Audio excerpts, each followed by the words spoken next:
Not terribly long ago, my players voted for their least favorite house rule at my table. It turns out that their least favorite house rule isn't actually a house rule at all, but rather that I don't include an optional rule, flanking. Normally, I'm fairly quick to shift to my players' desires and whims about these kinds of things, but I'm stubborn about this one. Flanking sucks, and in this video, I'll teach you why and offer some suggestions on how to fix it. Hey friend, my name Timothy, though some people call me Tim. I professional dungeon master, and I teach you do better at Dungeon Dragon. You no want to do better at Dungeon Dragon? What are you, stupid?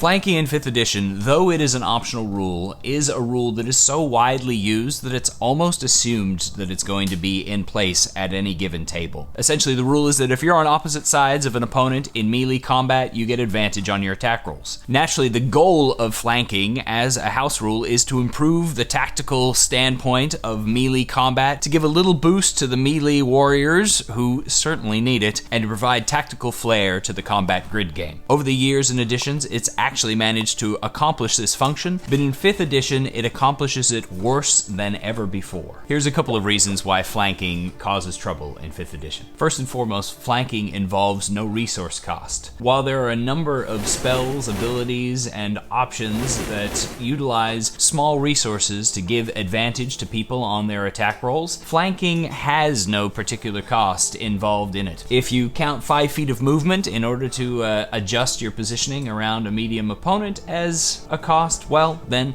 maybe your table has a lot of dwarves. When you create something that is the best option and always the best choice, you push those other things aside and make them less valuable. Secondly, because there is no cost to this, there also tends to be little in the way of tension or risk involved in flanking. Because opportunity attacks in the current edition only trigger if you leave somebody's reach, it's pretty easy to shift around into a flanking position as a general rule. The easier something is, the less tension is built in the attempt to do it. Likewise, because of the way that the bounded accuracy system works, when we have flank and we gain advantage, it is a significant numerical superiority option. In older editions, where flanking was a +2 and armor classes could climb all the way into the 30s, maybe it wasn't such a big deal that it would be easy to get into a flanking position. But when our armor classes top out in the low 20s and a average +5 statistically is added because of the advantage option, not to mention the increased chance of removing automatic misses on targets with lower armor classes, flanking just becomes a very powerful rule that has no costs associated with it. When we have advantage available to us at all times for the cost of a meager 5 feet of movement, we skew ourselves into thinking that advantage is the new normal and that a regular attack roll is actually somehow less than the normal situation. Flanking really does suck a lot of the tension out of our games. Let's go talk about how we can try and add some of that tension back. I have a couple of different ideas for how we can go about fixing flanking. First and foremost, we can just get rid of it.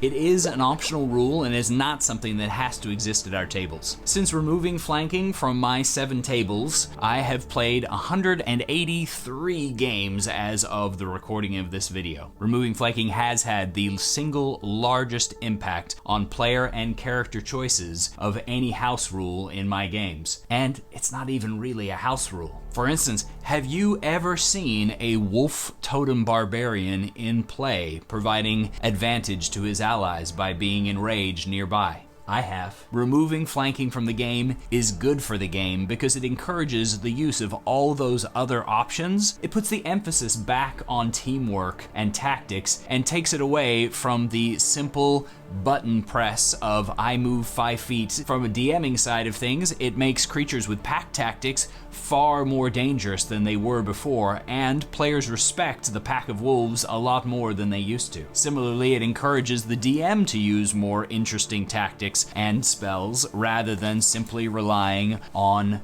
good old-fashioned flanking. Despite my belief that removing flanking has been a big improvement on my last 183 games, it's still the house rule that my players would like to see put back into the game most. And so I've given it a little bit of thought on how I could include the flanking mechanic and still encourage tactics, teamwork, and cooperative play. What I realized is that some of the older editions treated flanking a little bit differently than the current one. Aside from the fact that older editions used a more granular system of bonuses to where flanking was not the be-all be-all and end-all, there was also a more robust opportunity for opportunity attacks. And so my other proposed fix for the flanking situation is to bring back opportunity attacks on movement inside of threatened spaces. Because it won't always be possible to slip into a flanking position with only 5 feet of movement, bringing back the old rule about provoking when moving more than that means that you add risk to the reward of flanking. This adds tension to your table and changes the pacing of the game in the combat situation entirely. Similarly, it requires and rewards tactical play. Planning ahead a step or two beyond what your opponent is doing, you can slowly maneuver them towards specific threats, create opportunities for you or your allies to disengage or re-engage, and otherwise keep a moving flow of battle. This automatically makes creatures and players with reach weapons or reach natural attacks more dangerous and more in charge of the battlefield around them, which I feel like is something we've lost since 3rd edition. It would, however, create a more dangerous situation when you go charging towards the dragon, which, I don't know, seems like that fits pretty well. Do you use flanking at your table? Have you made changes to it to improve the experience at play? Or do you just think that I'm completely wrong? I'd love to hear about it, so please leave me a message in the comments down below because, as I always say, there's always more than one opinion.